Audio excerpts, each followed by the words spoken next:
Ce jeudi 29 mai 2025 restera sans doute gravé dans les mémoires des téléspectateurs de C'est à vous. Sur le plateau de l'émission, une atmosphère inhabituelle a pris place, celle d'une émotion à fleur de peau, presque palpable. Sarah Jessica Parker, l'inoubliable Carrie Bradshaw de Sex and the City, était invitée aux côtés de Christine Davis et Cynthia Nixon pour évoquer la sortie très attendue de la 3e saison de And Just Like That, la suite tant désirée de la série culte qui a marqué toute une génération. Mais ce qui devait être une simple interview promotionnelle s'est transformé en un moment profondément humain et bouleversant. Depuis 20 ans, Sex and the City fait partie intégrante du paysage culturel français et mondial. C'est cette série qui a offert aux téléspectateurs un regard inédit sur la vie, les amours, les doutes et les combats de 4 femmes new-yorkaises, à travers le regard brillant et décapant de Sarah Jessica Parker. À travers Carrie Bradshaw, elle a incarné avec une authenticité rare les joies, les blessures et les espoirs d'une génération entière. Aujourd'hui encore, cette série continue de résonner dans le cœur de millions de fans, et la nouvelle fiction And Just Like That est une invitation à replonger dans cet univers avec une maturité renouvelée. Mais sur le plateau de C'est à vous, au moment où Anne-Elisabeth Lemoine commence à dévoiler quelques extraits choisis de cette 3e saison, quelque chose change.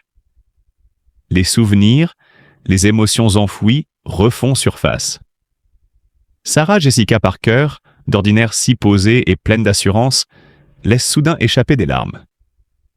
Un silence s'installe, lourd de sens. Anne-Elisabeth Lemoine, décontenancée, semble chercher ses mots, ne sachant plus comment réagir face à cette fragilité inattendue. Ce moment suspendu dévoile une facette plus intime de l'actrice, loin des strass et des projecteurs. La journaliste, dans un souffle, ose alors poser la question que tout le monde se pose. Sarah Jessica, est-ce que ça vous fait pleurer ? Une question simple, mais qui touche au cœur même de ce que représente cette série et son héritage. Derrière ces larmes, ce ne sont pas seulement des souvenirs personnels qui remontent à la surface, mais aussi l'incroyable impact qu'a eu Sex and the City sur des millions de vies, notamment celles des femmes qui se sont retrouvées dans ces personnages complexes, imparfaits, mais profondément humains. En pleurant, Sarah Jessica Parker nous rappelle que cette série est bien plus qu'un simple divertissement. C'est un véritable phénomène culturel, un miroir de notre société, une chronique des évolutions et des révolutions intimes. C'est aussi un témoignage d'amitié, de résilience et d'authenticité. Ça nous fera un souvenir murmuré par l'actrice, ce n'est pas seulement une phrase, c'est un pont entre le passé et le présent, une promesse que ces histoires continueront de vivre dans les cœurs des téléspectateurs. Cette émotion partagée avec Anne-Elisabeth Lemoine, qui visiblement ne savait plus où se mettre devant cette vulnérabilité soudaine, donne une dimension profondément humaine à cette rencontre. Elle dépasse largement la simple promotion d'une série télévisée. Elle nous rappelle que derrière les personnages, derrière les caméras, il y a des êtres humains, avec leurs souvenirs, leurs blessures, mais aussi leurs espoirs. Et tandis que l'émission se poursuit, cette image de Sarah Jessica Parker en larmes restera comme un témoignage poignant de l'impact durable de Sex and the City. Une saga qui continue de toucher des millions de personnes, génération après génération. Une leçon aussi sur la force de l'émotion, cette énergie qui unit les artistes et leur public au-delà du temps et des écrans. Ce soir-là, sur le plateau de l'émission C'est à vous, l'atmosphère, habituellement légère et pleine d'échanges vifs, a pris une tournure inattendue, presque intime. Anne-Elisabeth Lemoine, animatrice reconnue pour son professionnalisme et son aisance à manier le direct, s'est retrouvée face à un moment d'une rare émotion, les larmes de Sarah Jessica Parker. Cette icône américaine, mondialement connue pour son rôle de Carrie Bradshaw dans Sex and the City, a dévoilé un visage plus fragile, plus humain, loin des paillettes et des projecteurs. Tout a commencé sur un ton chaleureux, avec des échanges amicaux, où la complicité semblait naturelle, presque familière. Mais très vite, l'émotion s'est insinuée dans la conversation. Sarah Jessica Parker a laissé échapper une vérité sincère, pleine de tendresse. C'est vrai qu'on est très sentimentales les unes avec les autres. On dirait qu'on est des sœurs. Ces mots, simples en apparence, portaient un poids d'authenticité qui a instantanément enveloppé le plateau. Anne-Elisabeth, forte de nombreuses années à la tête de débats et d'interviews, a soudainement été prise au dépourvu. Son visage, habituellement maître de lui-même, s'est marqué d'un léger embarras.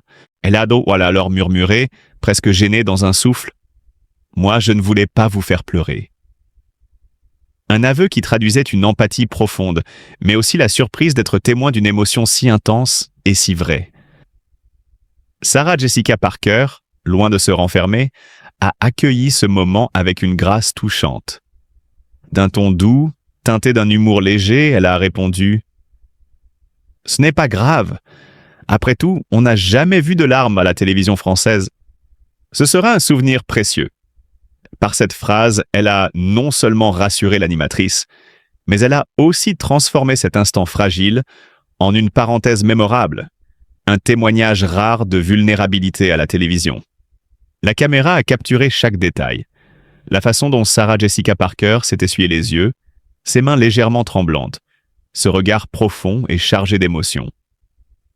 Ce n'était pas seulement une star en larmes, mais une femme sensible, touchée par la force des liens invisibles qui unissent parfois les êtres humains, au-delà des frontières et des langues. Ce moment a profondément résonné dans les cœurs des téléspectateurs. Dans un univers où les apparences dominent souvent, où le glamour masque la réalité, cette scène a offert un souffle d'authenticité. Elle a rappelé que derrière les rôles, les films et les tapis rouges, les célébrités restent avant tout des êtres humains, avec leurs failles, leurs émotions, leur tendresse. Pour Anne-Elisabeth Lemoine, cette soirée restera gravée comme un des instants les plus bouleversants de sa carrière. Ce moment suspendu, où la télévision a cessé d'être un simple divertissement pour devenir un espace de partage vrai, a révélé la beauté d'une émotion partagée, la magie d'une complicité née sous les projecteurs. Et pour nous, spectateurs, cette séquence restera un souvenir précieux, un rappel émouvant que, même dans le monde impitoyable du show business, l'émotion pure peut jaillir à tout instant, et que parfois, les larmes sont le langage universel qui rapproche les âmes, quelles que soient leurs origines.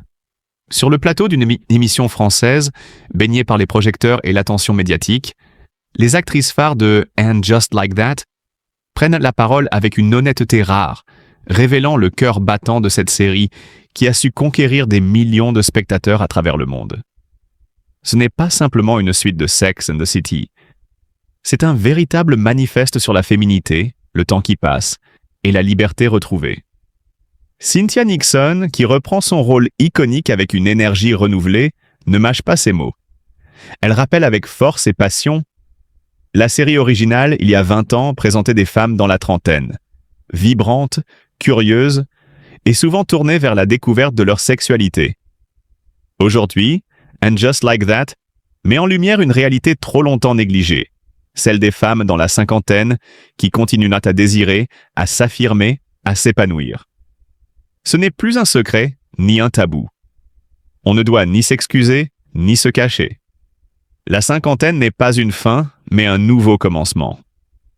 À ses côtés, Christine Davis, dont le rôle de Charlotte a toujours incarné la douceur et la rigueur, abonde dans ce sens. Avec une lucidité empreinte d'expérience, elle confie. Ce que nous racontons dépasse largement la simple nostalgie du passé. Il s'agit de repousser encore et encore les limites que la société impose aux femmes, surtout quand elles avancent en âge. Nous racontons des histoires vraies, des histoires de femmes qui vivent, qui aiment, qui doutent, qui rient, tout comme à 30 ans, mais avec une autre profondeur. Nous ne disparaissons pas dans l'ombre, nous sommes là, visibles, audacieuses et pleines de vie. Le message porté par cette nouvelle série est clair et puissant, à l'instar de Sex and the City, qui a révolutionné la représentation des femmes dans les années 90, And Just Like That. S'inscrit dans une démarche engagée. Il s'agit d'un hymne à l'acceptation de soi, à la célébration du corps, du désir et de la liberté à tout âge. Les héroïnes ne sont plus des jeunes femmes cherchant leur place, mais des femmes mûres qui revendiquent pleinement leur droit au bonheur, à la passion et à l'épanouissement personnel. Mais ce n'est pas tout. Cette série se distingue également par son humour mordant et sa capacité à toucher son public en plein cœur. Les dialogues, souvent drôles et parfois acerbes, reflètent ainsi la complexité des relations humaines, l'amitié indéfectible, les questionnements intimes et la modernité des thèmes abordés. Les téléspectateurs retrouvent avec joie ces personnages qu'ils ont tant aimés, mais dans une version plus authentique, plus humaine, où les rires s'entremêlent aux émotions profondes. Ainsi, And Just Like That n'est pas qu'un simple divertissement. C'est une invitation à repenser les stéréotypes liés à l'âge et au genre, à célébrer la force des femmes qui, même après 50 ans, refusent de s'effacer. C'est un témoignage vivant que la vie continue, riche de défis, de surprises et d'émotions intenses. En somme, cette série s'impose aujourd'hui comme un miroir de notre société, un espace où se réinventent les règles, où les femmes reprennent la parole, sans filtre ni concession. Et comme le souligne si bien Cynthia Nixon, il est grand temps que la cinquantaine cesse d'être perçue comme un passage discret vers l'oubli. Au contraire, c'est un âge d'or, un moment de liberté et d'audace.